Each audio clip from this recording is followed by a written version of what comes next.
Bismillahirrahmanirrahim. Assalamualaikum warahmatullahi wabarakatuh.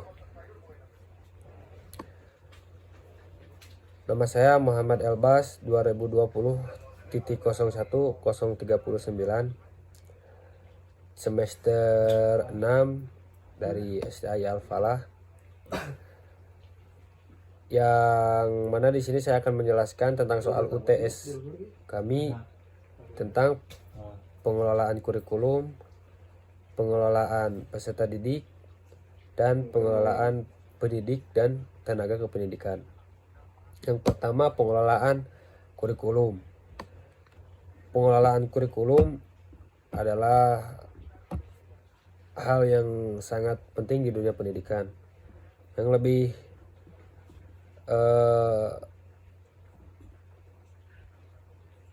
perlu diketahui bahwa pengelolaan kurikulum,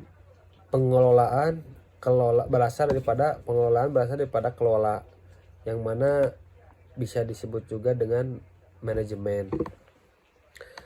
Jadi pengelolaan kurikulum berkaitan dengan pengelolaan atau pengalaman belajar yang membutuhkan strategi tertentu sehingga menghasilkan produktivitas belajar siswa yang baik. Di pengelolaan kurikulum ini juga ada beberapa yang harus ada di dalam pengelolaannya, yang mana meliputi kepada perencanaan, pelaksanaan, dan kegiatan penilaian. Untuk pelaksanaannya di kurikulum, untuk merencanakan kesempatan belajar yang bertujuan untuk membina peserta didik ke arah perubahan tingkah laku yang diinginkan. Dan perencanaan ini membutuhkan proses, yang mana proses seseorang dalam menentukan arah dan menentukan keputusan untuk diwujudkan dalam bentuk kegiatan atau tindakan yang berorientasi di masa depan. Yang kedua ada pelaksanaan kurikulum, yang mana pelaksanaan kurikulum adalah penerapan dari perencanaan tersebut. Tadi sudah direncanakan, sekarang merealisasikan penerapan program kurikulum yang telah dikembangkan dan telah diuji pelaksanaannya, pengelolaannya sesuai dengan apa-apa yang ada yang dilihat di dalam situasi lapangan. Dan di pendidikan sekolah juga pengelolaan kurikulum mengikuti kurikulum nasional yang bisa menyesuaikan dengan kebutuhan masyarakat.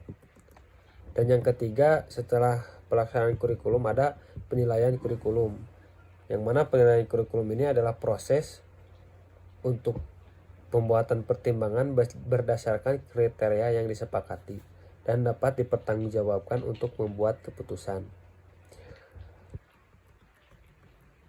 Ada juga di dalam kurikulum kegiatan-kegiatan pengelolaan kurikulum, ada yang berkaitan dengan guru dan ada yang berkaitan dengan proses pembelajaran. Jadi yang tadi tahapan-tahapan kurikulum adalah perencanaan, pelaksanaan, dan juga yang terakhir penilaian. Ya, selanjutnya adalah pengelolaan peserta didik, yang mana pengelolaan peserta didik adalah suatu usaha untuk mengatur, mengawasi, membina, melayani berbagai hal yang memiliki kaitannya dengan peserta didik. Agar apa? Agar peserta didik mampu mencapai tujuan pembelajaran di sekolah, dari mulai proses peserta didik tersebut masuk ke dalam sekolah hingga peserta didik lulus di dalam sekolah tersebut. Pengelolaan peserta didik mempunyai tujuan. Secara umum, Fungsi dari pengelolaan peserta didik adalah sebagai wahana bagi peserta didik untuk mengembangkan seoptimal mungkin baik yang berkenaan dengan individunya atau sosial dan juga aspirasinya untuk memajukan potensi-potensinya, bakat-bakat yang ada di dalam diri peserta didik tersebut. Yang terakhir di dalam pengelolaan peserta didik ada ruang lingkup pengelolaan peserta didik mencakup tentang perencanaan peserta didik. Perencanaan peserta didik ini meliputi tentang kebutuhan-kebutuhan peserta didik seperti rekrutmen peserta didik, seleksi peserta didik, orientasi peserta didik, penempatan peserta didik, dan pencatatan dan pelaporan peserta didik. Yang kedua ada pembinaan peserta didik. Pembinaan peserta didik ini meliputi tentang perencanaan peserta didik yang tadi disebutkan, dan juga layanan bimbingan dan konseling, layanan perpustakaan, dan layanan kantin. Itu harus ada di dalam dunia yang harus ada, yang bisa dimiliki oleh peserta didik. Karena di dalam sekolah, ketika kita sekolah harus ada fasilitas yang menunjang untuk keberhasilan peserta didik. Seperti tadi, perpustakaan harus ada di dalam sekolah tersebut biar peserta didik bisa gampang dan bisa secara langsung belajar untuk mengembangkan bakat-bakat peserta didik tersebut.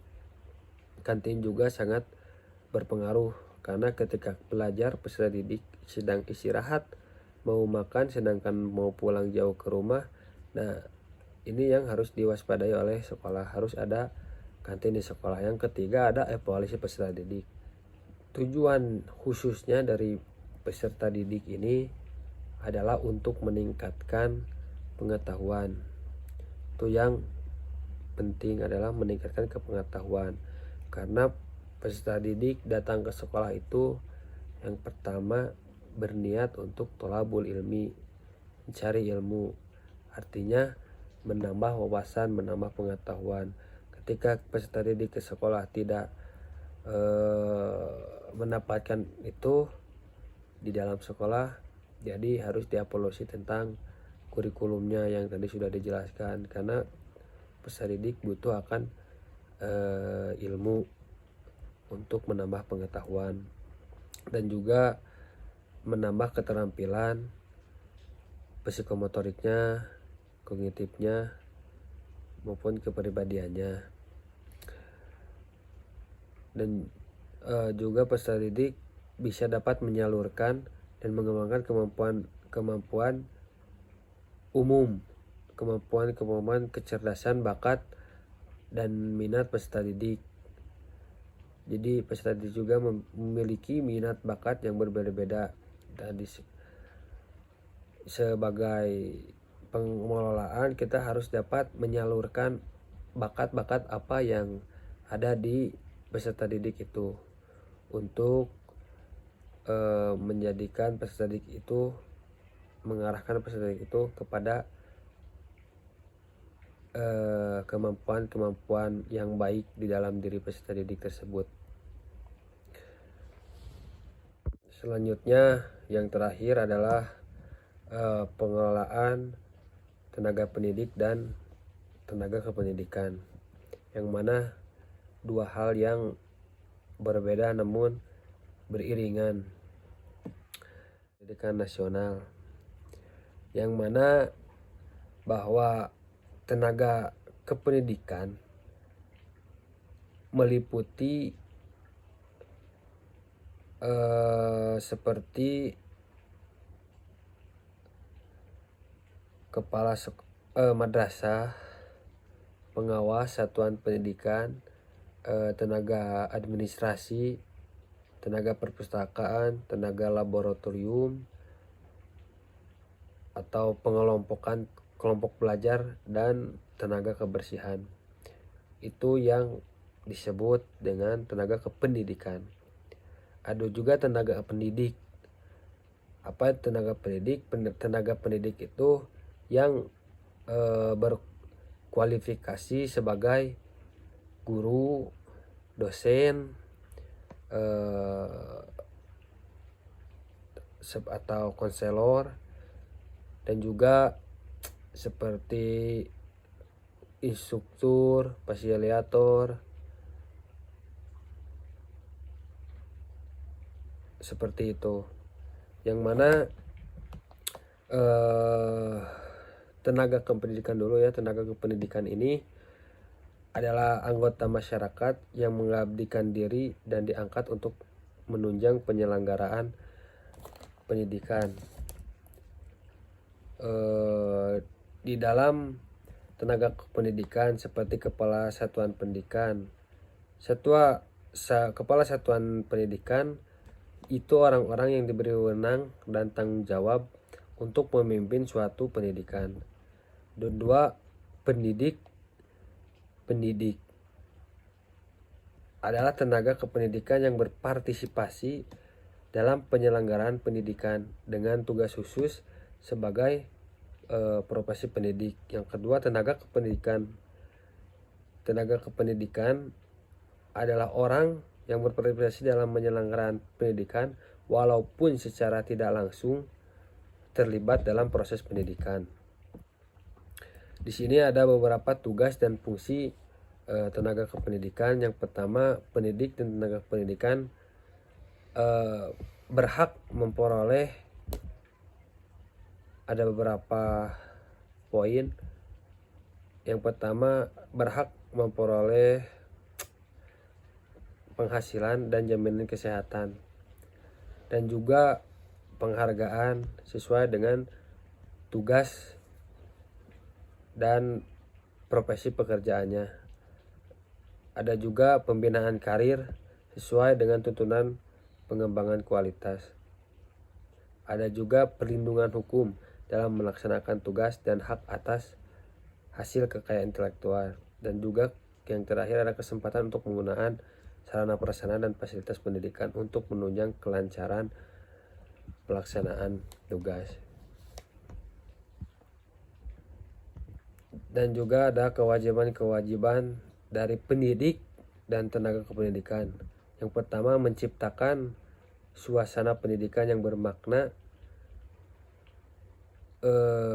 menyenangkan dan kreatif, dan juga dinamis serta logis. Dan juga yang kedua, mempunyai komitmen secara profesional untuk meningkatkan mutu pendidikan. Yang ketiga, memberi teladan menjaga nama baik lembaga atau madrasah. Mungkin cukup sekian yang dapat saya sampaikan. Kurang lebihnya mohon maaf. Wabillahi taufiq wal hidayah. Assalamualaikum warahmatullahi wabarakatuh.